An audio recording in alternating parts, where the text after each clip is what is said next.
Titan and our background and the kind of thing we do, and then I'll talk about the key reason that we believe the award was given to us. Diverse airline. Titan Airways certainly is a diverse airline. 1988 was our start, 30 years this year. Been asked many times why we called Titan Airways. The airline started with one aircraft. It was a Cessna 404 Titan, and that was the actual simple way of naming the company at the time. Progressive growth, no rapid growth, no massive orders of 20 aeroplanes. We've seen plenty of those and seen them go well, and we've seen them go very badly for some people. So it's been a progressive growth. Through regional aircraft, shorts 330, shorts 360.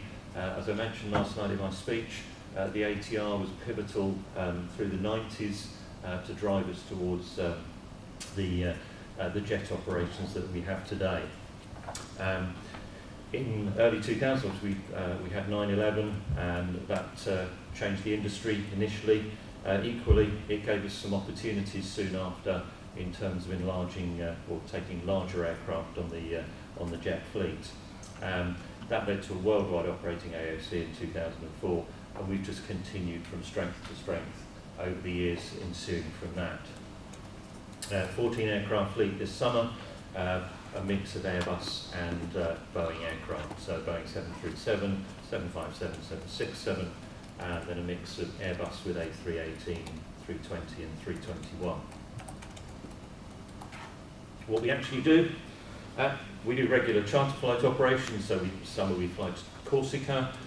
We've got a long-standing relationship with a tour operator who does pilgrimage flights to the city of Lourdes in South France. It's probably been going for about 13 years now. And we're about to start for the third successive year a winter series on the A320 out of Gatwick to the Gambia, which hopefully will be a more peaceful place this year than it was last year. We also have an extensive wet and dry lease operation. That can be anything from what we term a medium term through the summer, through to actually very, very short term wet lease, and that short term wet lease could be a single rotation. Since our inception, one of the key things that Titan Airways has done is always offered a rapid response to our clients. At the beginning of the company's operation, it was very much in the freight market.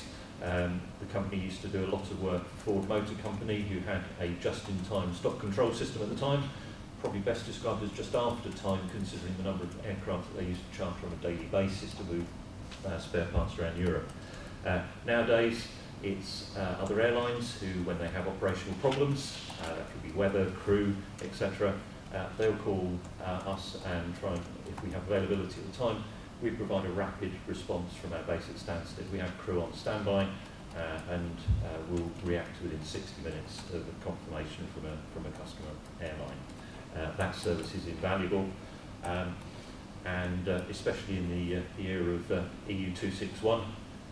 If we can beat the 3 hours, that's great, but it's fair to say even beyond 3 hours, there are a lot of airlines whose customer service level, they want to find the solution even though they know they're going to be in the EU 261 frame for compensation.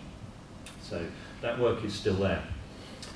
We also do cargo operations, currently working an aircraft on a nightly basis for the Royal Mail. And then we have private charter. That's anything and anywhere, and it never ceases to amaze me the number of different ways or different reasons people would like to charter an aircraft. Finally, we do an element of government charter and have done for many, many years, military, etc. Wet lease, when we go out on wet lease, the aircraft, if it may be a longer term wet lease, then the aircraft may well be logo decalled accordingly, as per the one we can see on the screen there. Equally, with the short notice, the aircraft just go out in our somewhat innocuous colour scheme or an all-white aircraft. And that seems to work for our airline customers. All of the crew are Titan Airways crew, and they are well versed in flying for British Airways on Monday, EasyJet on Tuesday, and maybe flying a Premier League football team on Wednesday, and that takes some doing in terms of adaptability. What they do on board, though, is always delivering the customer airline product, whatever that may be, and that's really where that adaptability comes in place. Private charter side of it, well, we don't need to tell you about private charter. It's that bespoke service. It's probably the best picture I could find. That aircraft is the A318, which flies in a 32 lie flat config, and that was actually chartered by Conor McGregor's organisation to fly some supporters, friends, family to the fight that he had with Floyd Mayweather in Las Vegas last year. As you can see, suitably logoed up. I should point out the Bet Safe logo, once the aircraft doors were closed, as the aircraft was departing to the US, if it had landed within the US with those decals still on, so with Bet Safe, we'd have been in breach of US gambling laws. So we have to put an engineering team, once they've done all of the PR, and then those decals were then removed prior to departure to the US. even just having it on there would have potentially breached gambling laws. We didn't want to take the chance, nor did our clients. So. And of course he lost. And that wasn't our fault. The key reason that we understand this award was made to us was our participation in the monarch repatriation. Now, airline insolvency has been mentioned over the last couple of days. It's still a hot topic. If we think about 2017, there was the Air Berlin demise, which the German government operated in an organised, financed fashion. We had the monarch repatriation in the first 2 weeks of October 2017, which was run, funded, ably assisted by us, but essentially it was the brainchild and the desire of the UK government to provide a repatriation to that particular airline failure. Wind the clock forward, and we look at last week, and we had Primera, so it's still topical, strangely enough, but a completely different reaction from the licensing governments with no real support provided, apart from probably a request to scheduled airlines on similar routes to actually provide rescue fares. So I'm going to give you a brief overview of what we actually did on that monarch repatriation. As was mentioned last night, this was done in total secrecy, apart from within our organisation and working with the CAA. Unique. It's not often the airlines work that closely with their regulator. And we had the secrecy side, we were all under a non-disclosure agreement. It was definitely a major event that was going to affect a lot of people. It was going to garner an awful lot of media interest. And for us, with our normal fleet of 12 to 14 aircraft and time of year, suddenly actually looking at managing an intense period of traffic over 2 weeks, planning it, executing it and actually delivering it was going to have a significant, intense operational and financial commitment. So it really wasn't just operations. The finance people, the commercial people, they were heavily involved in actually working on this at the same time. And as I just mentioned now, that the media and probably just as critical in these modern times, of course, the social media interest that was going to be garnered by an operation. It was named Project Olympia, and essentially we had about 2 weeks planning. There was some cooperation. We were able to obtain scheduled details that Monarch had been operating to, so we knew the flights, the routes, the times that were going to be expected. And then there was the fleet of aircraft. We were taking on the flying program for an A320, A321 operator with a mix, specific configurations on those 2 aircraft, and this was going to be quite a diverse bunch of aircraft that we were actually going to be managing it with, and they ranged from 737-300s with 130 seats right up to a 747, which I think had something like 470 seats. It was full economy, minimum seat pitch. And what we needed to do was have plans as to how we could take that flying programme, which we'd built up over time, and then allocate the available aircraft resource that we had been given. The CAA secured a number of aircraft. As many of you will probably know, there were, I think it was 10 aircraft were flown up from Qatar and operated under the auspices of British Airways for the entire 2 weeks. They were Airbuses, they were A320s. They weren't the same configuration as Monarch's 320s, they had significantly less seats. So the challenges were there. So where we knew a particular operation wasn't flying at maximum capacity on the Monarch schedule, it meant that we could actually do a one-for-one swap, but that wasn't always the case. What was going to happen was we were going to consolidate.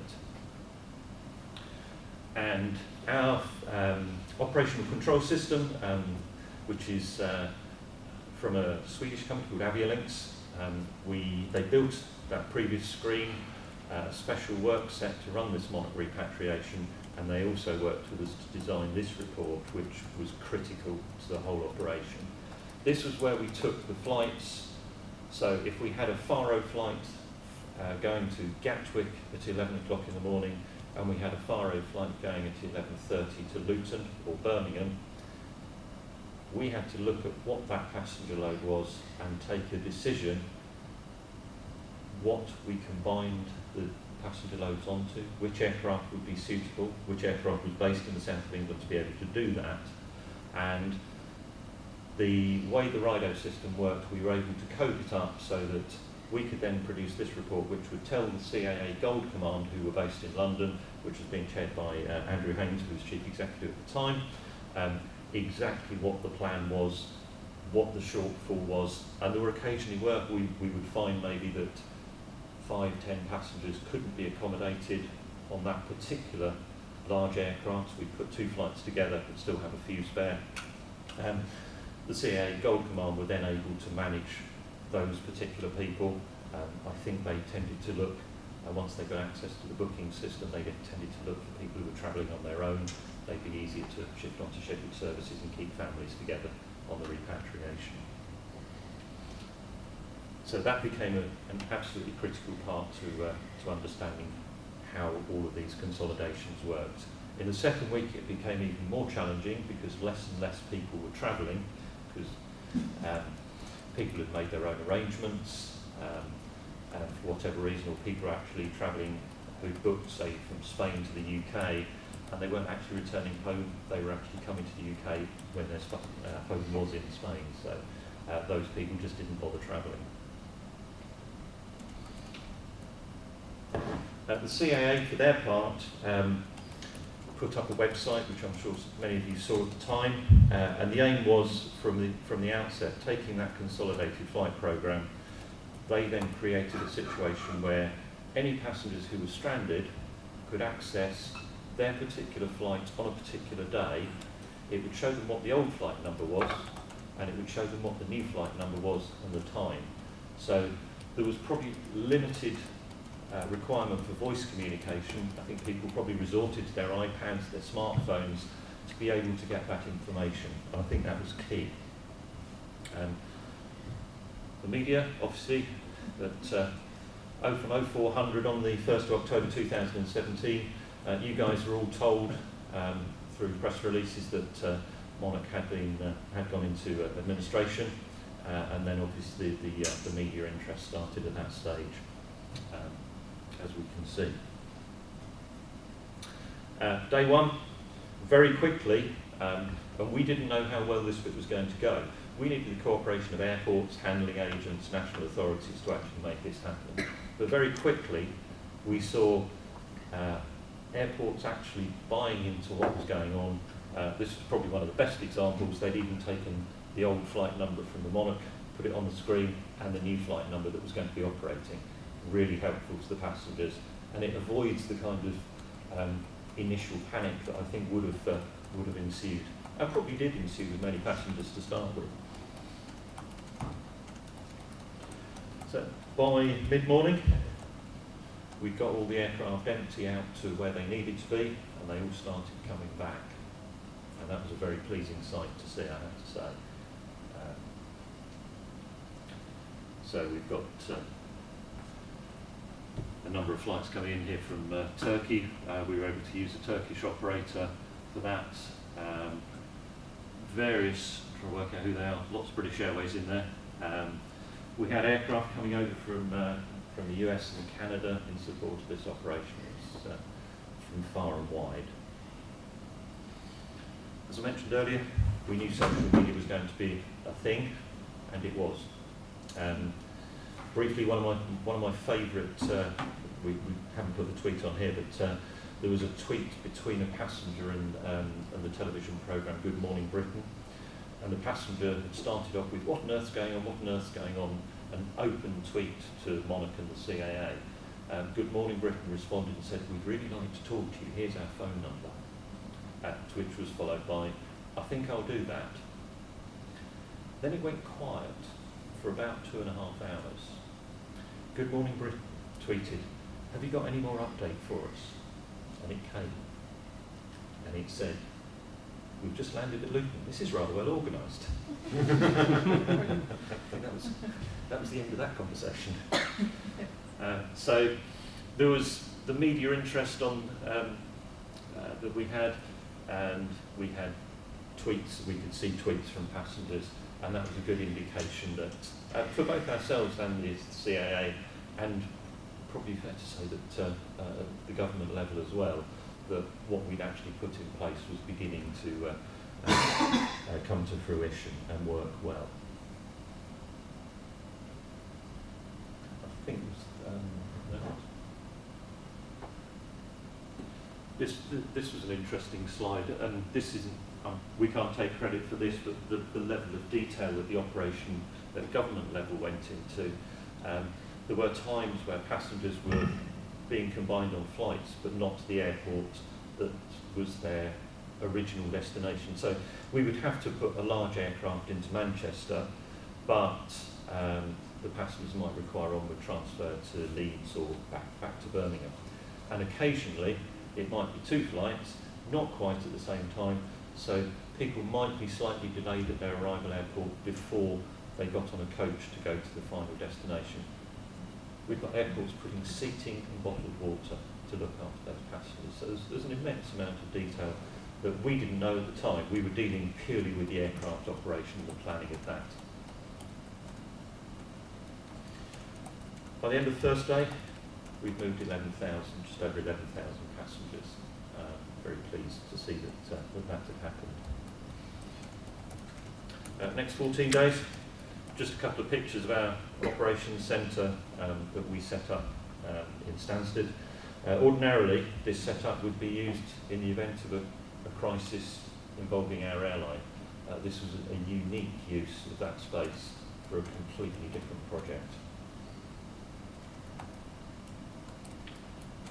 And yes, we had to cope with all the vagaries of the normal airline industry in week 2. Bless the French. They went on strike. Just to add a little bit of a curveball.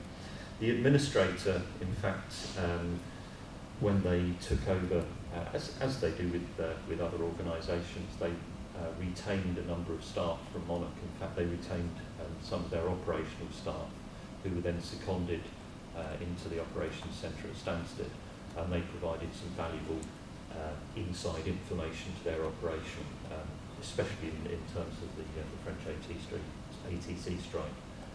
They knew some tricks that they've been using for years to keep the show on the road, and they helped out enormously.